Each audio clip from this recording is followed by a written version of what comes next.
Bueno. Comienzo, profesora. Nosotros vamos a dar el coloquio integrador de la didáctica. Lo primero teníamos que observar estas imágenes y luego hablar sobre los principios didácticos que se planteaban en esas distintas imágenes. Bueno, en la primera imagen vemos que se aplica la técnica variada y no abusa de la misma técnica. Es el nombre del principio. Aplicar técnicas variadas y no abusar de las mismas. ¿Por qué consideramos esto? Consideramos esto porque acá el profesor está enseñando a deletrear y utiliza otra técnica con una frase. No es el famoso la M con la A más la M. Entonces utiliza otro tipo, por eso consideramos que es una técnica variada a la hora de enseñar. No puede ser interesante para el alumno lo que no es interesante para el profesor. También, porque justamente él utiliza esta técnica que resulta interesante para que transmitir este tipo de enseñanza. Y bueno, el principal motivador es el otro principio, el principal motivador es el del aprendizaje del profesor. Otro principio es lo que enseña debe tener conexión con la vida y la realidad. ¿Por qué? Porque vemos que está hablando en la frase, dice el ordenador electrónico es muy útil para la enseñanza. O sea, es algo que es de la vida cotidiana. En realidad esta imagen es como irónica. Porque está enseñando, ¿no es cierto?, de una forma tradicional algo que podría enseñarse a los niños. Claro, usando justamente la tecnología. La tecnología. Pero no que se aplica de la misma manera, o sea, se aplica de las dos formas. Claro, sí, entendemos porque está hablando de un tema que es de la actualidad, digamos, que si vamos al caso anteriormente no había ordenadores. Y por último, lo que vemos que es ir de lo concreto al abstracto, del ejemplo a la generalización de la experiencia al concepto, porque ahí, hablando del ordenador, da un concepto, digamos, y generaliza, digamos, que el ordenador es muy útil para, por este ejemplo, para este caso, como por ejemplo, dar una clase, para enseñar. Bueno, esa sería una de las imágenes. La siguiente imagen dice, bueno, hemos avanzado mucho, pero todavía quedan cosas por resolver. Y la profesora le dice que hablemos de educación sexual. Y la alumna le dice, ¿qué quiere que le explique, señor? Y entonces acá vemos que lo que se enseña debe tener conexión con la vida y la realidad. Los chicos hoy con medios de información, internet, están muy adelantados con respecto a muchos conocimientos. Claro, pero hay que ver también qué conocimientos tienen. Claro. Una niña chiquita y bueno, quizás por ahí sepan más que los adultos. Exacto, a eso sí. Hay que ver también qué conocimientos tienen. Exacto. Claro, y hoy en día también con el tema del internet, y que uno de niños los niños ya tienen conexión con el internet y la tecnología es como que por ahí el mismo profesor, el docente, a ciertas preguntas queda como azorado. Exacto. Y por eso también la enseñanza debe adecuarse al ritmo de aprendizaje de los alumnos, a sus intereses, inquietudes y características. Como venimos diciendo, los chicos hoy tienen un acceso increíble a la fuente de información.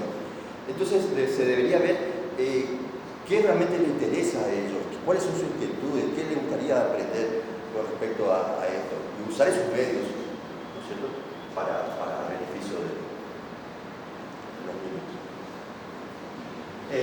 Acá también vemos más o menos lo mismo, ¿no? En realidad en el cuadro completo, en la historieta completa, la profesora estaba enseñando mi mamá me mima, mi mamá me ama, y ella la felicita y le dice, bueno, ahora enseñamos cosas realmente importantes.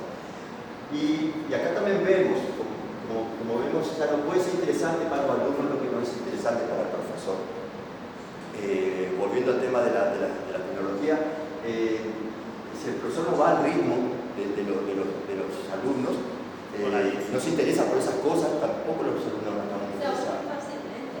Exactamente, exactamente. Por eso vamos a ubicar una didáctica Eso especial. fue lo que me pasó a falta. Eso fue lo que pasó a falta, que mi mamá me mima y qué sé yo, no está bien, pero ahora algo importante. Y por eso debemos debe adecuarse la enseñanza al ritmo del aprendizaje de los alumnos, a sus intereses, inquietudes y características, como recién lo vimos. Bueno. Después el otro punto era el aprendizaje escolar. Teníamos que decir qué es aprendizaje, qué características del aprendizaje escolar mencionado por el autor se puede identificar en las imágenes presentadas y justificar. Bueno, ahí Marcelo va a hablar de la definición de aprendizaje. La definición es esta: el aprendizaje es una modificación relativamente estable de las pautas de conducta realizadas en función de lograr una adaptación al medio en que vive un organismo o un individuo. ¿Algo que me hubiera gustado? Sí, señor. Que en vez de leer, te expliquen. Quiero decir, La ahí- idea no era que practican. Claro. Sí, lo que pasa es que me parece importante poner el concepto. Y bueno, es esto se la aplica. adquisición de conocimientos. Claro, esto se aplica cuando uno aprende un oficio, un arte, ya una actividad a través de la experiencia. O sea, es la adquisición del conocimiento que... Eso tiene que ser, en todo caso, una apoyatura. Sí, no. Bueno. ¿Está bien? No, después viene el aprendizaje escolar. Ahí la escuela es la institución encargada de la transmisión cultural, cultural elaborada que la sociedad selecciona para su transmisión y reproducción. Bueno, ahí lo que vemos en la imagen, vemos justamente que están en el seno de la escuela, por eso decimos que esta imagen se relaciona con el aprendizaje escolar porque está dentro de la escuela, en las tres imágenes. Pero básicamente eso es la transmisión de la cultura que la sociedad elabora y selecciona para poder transmitir. Después, la siguiente era el responder las consignas, que es el triángulo didáctico, contrato didáctico, transposición. Solamente esa característica de una escolar, solamente esa característica. Dentro de la... Dentro de las imágenes, solamente con esa característica. Que se hace, que es un lugar cerrado, ¿no es cierto? Que se usa en un edificio. Es una institución y bueno, que se transmite justamente la... Es contextualizado también.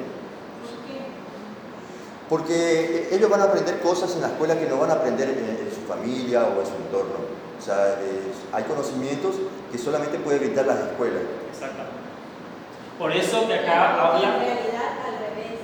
La escuela enseña muchas veces, transmite conocimientos que quizás no lo pueden aplicar en su vida. ¿Sí? Por eso también es descontextualizado.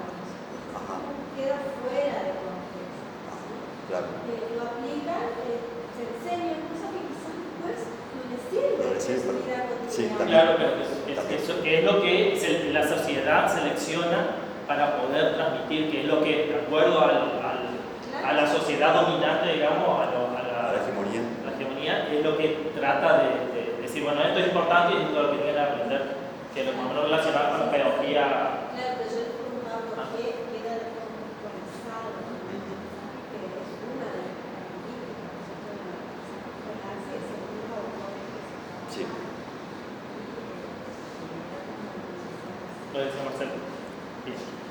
Bueno, después era estas consignas. Bueno, tenemos que hablar del triángulo didáctico. El triángulo didáctico tiene la forma de un triángulo que es la triada pedagógica, se dice.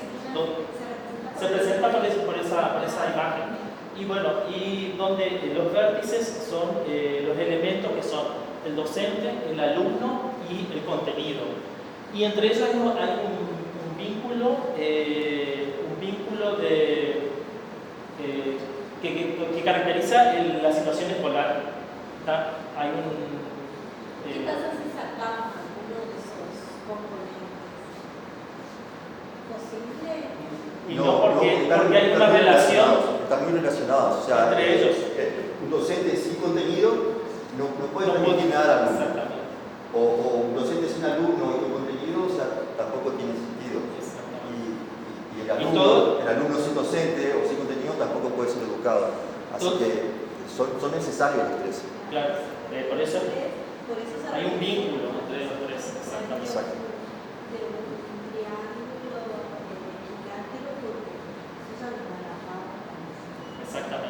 bueno, están dentro de una institución y están influenciados por esos contextos. Bueno, después el otro tema era el contrato didáctico. En el contrato didáctico lo que se trata de los hábitos específicos esperados tanto por el docente como por el alumno en una situación de enseñanza. Es decir, son las normas, las reglas que deben, ya sea implícita o explícita, que deben seguir tanto que son dentro del aula o dentro de la institución, que deben seguir tanto el docente como el estudiante. Es básicamente lo que el docente espera del alumno que haga por ser alumno y viceversa. Son realmente las normas, por ejemplo, que estábamos pensando. Sí, en el caso que pasó ahora que nos dejaron entrar a una persona a la biblioteca porque tenía shortcito. Y decimos, sí, es un edificio público, pero tiene sus normas, tiene sus reglas. Uno no puede ir vestido a través de cualquier manera a ciertos lugares. De hecho, no lo hace.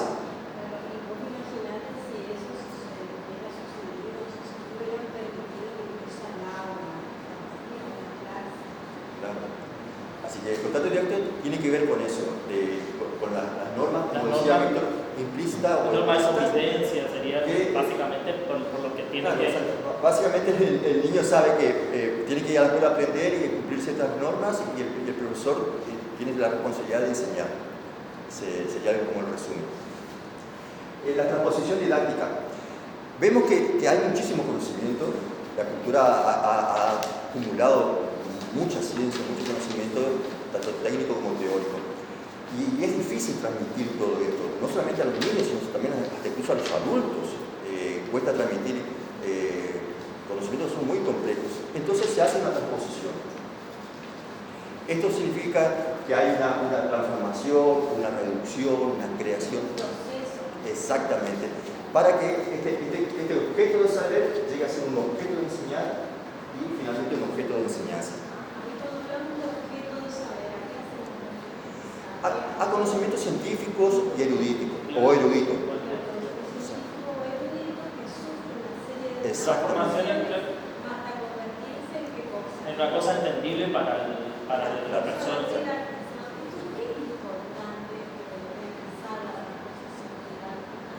Es importante porque hay cosas que no se pueden enseñar porque son especializadas, o sea, son, como decimos, un conocimiento erudito o científico. Por ejemplo, hablamos, por ejemplo, de enseñar sobre lo que es ADN o la mecánica cuántica, que en realidad al niño no le va a servir saber, claro, a profundidad, claro, no le va a servir realmente. Por eso que ahí va. Entonces, es necesaria la transposición. A lo mejor con saber que el ser humano posee una cadena de moléculas que produce la forma de vida, bueno, ya tal vez con eso ya está. Exactamente. Lo mismo sucede con la historia. A lo mejor no hace falta conocer toda la vida del prócer, sino tal vez los hechos más importantes nada más. Por ahí, por ejemplo, sobre un tema determinado, saber el concepto y no necesariamente la fórmula científica por la cual, o sea, por ahí no le sirve al alumno saber eso. No se refiere a eso, sino se refiere a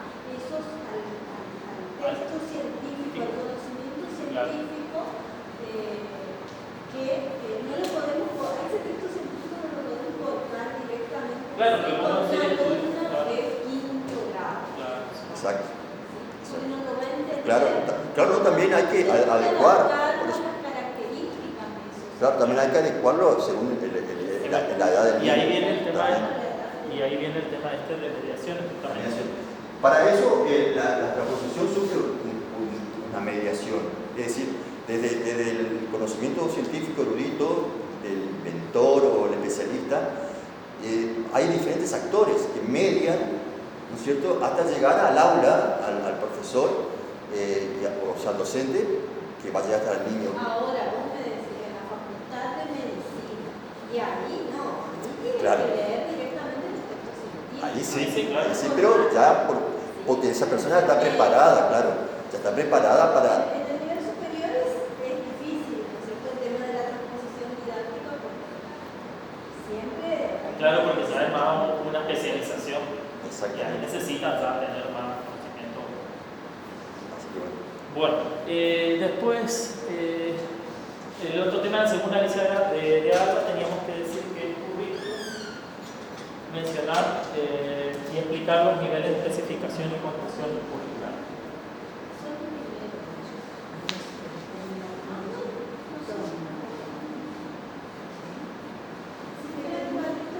Sí. Sí. Bueno, teníamos que ver la definición del currículum de acuerdo a Alicia Alba. Alicia Alba define el currículum como una síntesis de elementos culturales, como ser el conocimiento, las costumbres, valores, creencias y habilidades, que conforman una propuesta político-educativa con interés que son impulsadas por grupos sociales con un interés bastante diverso y contradictorio a la vez. Eso, de acuerdo a Alicia Alba, es lo que define el currículum. Y después vemos teníamos que ver los distintos niveles de especificación. Sí. Hay dos grandes niveles, en realidad son cuatro, divididos en dos grandes, el macro y el microcurricular. En el macro se encuentran, o sea, los currículos que son dictaminados o creados por el Ministerio General de Educación, o sea, en las altas esferas. Y el otro, ¿cómo? Sí, Consejo Federal de Educación, por ejemplo. ¿Qué documento emite el Consejo Federal? Los NAP. Y acá el Ministerio de Educación de la provincia de Chaco. Tenían el sí, puede ser. ¿Se acuerdan que un trabajo de diseño, el currículum de la educación primaria de Chaco? Sí. Sí. Exacto. Bueno, ese es el jurisdiccional o provincial. Bueno, estos dos conforman los macrocurriculares. Y los micros. Porque es un ámbito de actuación de qué? Estatal. Político estatal. Político estatal. Exacto. Bien. De ahí eso deriva, ¿no es cierto?, a la institución, ¿no es cierto?, donde ya según su contexto, según su entorno, también tomando eso, adapta su currículum a su institución. Y finalmente, el docente que planifica o proyecta en el aula. ¿Y eso qué niveles? Ya es microcurricular. Los últimos dos, tanto el institucional como el áulico, ya es microcurricular. Después teníamos que ver qué planificación, eso tiene la autora acerca de para qué planificar y cuáles son los componentes de la planificación. Bueno, la planificación didáctica consiste en ver qué se va a dar y cómo se va a dar para realizar el proceso de enseñanza. Es, por ejemplo, ver de la política qué temas voy a tocar y cómo lo voy a desarrollar. Por ejemplo, ya sea a través de trabajo práctico, desarrollo en grupo, o sea, las herramientas que voy a utilizar para los componentes. Lo que sigue ahora, los objetivos y contenidos. Contenidos. Sí. Ahora sí es. Ahora seguimos. Y bueno, y después es para qué planificar. O sea, es para evitar la improvisación. Nos sirve como una orientación en el proceso. ¿Así? Nos orienta a la manera de llevar el aprendizaje. Es una guía de trabajo. Es imaginar, por eso pusimos la imagen, imaginar cómo va a aprender el alumno. Eso es lo que dice ¿De qué manera se va a enseñar? ¿De qué manera se va a enseñar? ¿Cómo va a aprender el alumno? Y ahí viene para eso tenemos los componentes de planificación. Para ello necesitamos objetivos. O sea, el por qué y para qué se va a enseñar. O sea, hoy hablamos de un gran bagaje de conocimiento que tiene la sociedad. Ahora bien, no todo puede enseñarse. Entonces, hay que seleccionar qué se va a enseñar y para qué. Para eso hay que plantearse objetivos. Una vez que se tiene el objetivo, tenemos los contenidos, ¿no es cierto? El qué se va a enseñar y qué va a aprender. Estos contenidos también tienen que ver con por ejemplo, si se va a enseñar historia, se va a enseñar toda la historia, como decíamos hoy, de la vida de un prócer, o solamente los hechos más destacados, por qué es importante que aprendan tal o cual cosa y no la otra. Bueno, hay que tener estrategia metodológica. Esto significa de qué manera se va a transmitir el conocimiento. ¿Va a ser a través de un dictado, a través de diapositivas o un video, o a lo mejor una salida al zoológico? O sea, Te pregunto, ¿y la evaluación también forma parte de la planificación o la evaluación? no, forma una parte muy importante de la planificación, ya que con ella no solamente se evalúa al niño, sino también al docente mismo. Si estuvo, a lo mejor necesitaba hacer más hincapié en ciertas cosas o no, o si al niño le faltó a lo mejor practicar más o entender más ciertas cosas. O sea, es muy importante la evaluación. Bueno, después tenemos el tema de la evaluación. Acá había la situación planteada donde la maestra de secundaria iba, le daba una prueba sorpresa, después recibían los alumnos la nota de la semana, donde casi el 90% de los alumnos tuvo una nota regular.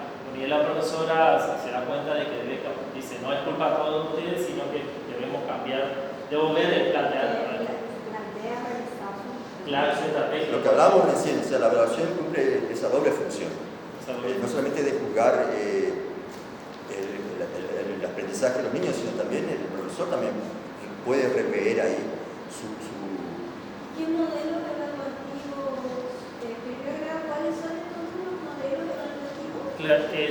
Son dos, son los cuantitativos y los cualitativos. Los cuantitativos se centran en comprobar qué grado se llegó a lograr el objetivo. Es una función más numérica, es decir, se llegó al objetivo con una forma numérica. En cambio, los cualitativos, aparte de ver que si se llegó al objetivo, verifica el proceso de desarrollo que tuvo la enseñanza, o sea, el aprendizaje para ver si se puede mejorar o no. Es más, y acá vienen las características. Las características cuantitativo y cualitativo, por ejemplo, que uno es objetivo, el otro es subjetivo, uno es numérico, el otro es expresivo. Datos generalizados, el cuantitativo, el otro es datos particulares. Uno no se basa en la realidad, el otro se basa en la realidad, y el otro se toma medidas del proceso final, y el otro más inmediato. Es procesual. Y bueno, y dentro de la didáctica, lo que vimos en la consigna, lo que vemos que la situación planteada se refiere al cualitativo. ¿Por qué? Porque el docente desea saber en el estadio que va haciendo y sí ver la falencia, la fortaleza para analizar qué medida. Porque justamente cuando el profesor le dice no, quédense tranquilo, que no, por ahí no es culpa de ustedes el hecho de que haya salido casi el 90% mal, tengo que ver qué puedo revisar yo como para mejorar. Para poder corregir. Claro. Bueno. Y después, por último, tengo la evaluación de objetivo o finalidad. Ahí de acuerdo al objetivo, tenemos diagnóstico inicial, que es para ver cómo, una evaluación al principio, para ver cómo parte el alumno, para que comience un ciclo.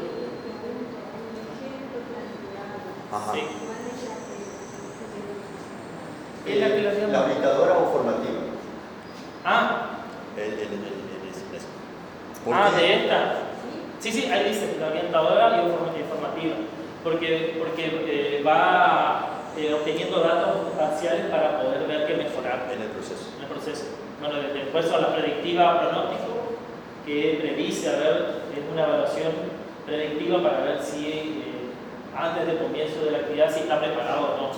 Bueno, la orientadora la que nosotros observamos y como definición tiene que es periódica y digamos finalidad es ir viendo, mejorando el proceso de enseñanza, y por último la sumativa o de control, que ese se da al final del ciclo, una versión final del ciclo. Ahora, por ejemplo, esto es sumativa. Eso es sumativo, exactamente.